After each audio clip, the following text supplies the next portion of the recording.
পবিত্র রমজান মাসে ইফতারের সময় শরীরের পানির শূন্যতা দূর করতে এবং সহজে হজমযোগ্য খাবার খাওয়ার পরামর্শ দেন পুষ্টিবিদরা। এর মধ্যে অন্যতম জনপ্রিয় ও স্বাস্থ্যকর খাবার হলো দই চিড়া। এবার জেনে নিন কেন ইফতারে দই চিড়া উপকারী। গরমের দিনে সারাদিন রোজা রাখার পর দই চিড়া খেতে পারেন, কারণ শরীরকে দ্রুত শীতল করে দই চিড়া। দইয়ে থাকা প্রোবায়োটিক ব্যাকটেরিয়া হজম শক্তি বাড়ায় ও গ্যাসের সমস্যা কমায়। আর চিড়ায় থাকে কার্বোহাইড্রেট, যা দ্রুত শক্তি যোগায়। এর ফলে রোজার পর শরীরকে চাঙ্গা করতে সাহায্য করে দই চিড়া।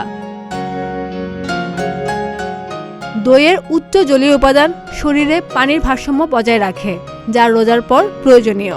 এছাড়া দইয়ে ক্যালসিয়াম, প্রোটিন ও বি কমপ্লেক্স ভিটামিন থাকায় এটি হাড় ও পেশির জন্য উপকারী। তবে বেশি পরিমাণে দই চিড়া একসঙ্গে খেলে হজমের সমস্যা হতে পারে। যাদের ল্যাকটোজ ইনটলারেন্স রয়েছে তারা দই খাওয়ার আগে চিকিৎসকের পরামর্শ নিন। খাদিজা নিপা, প্রতিদিনের বাংলাদেশ।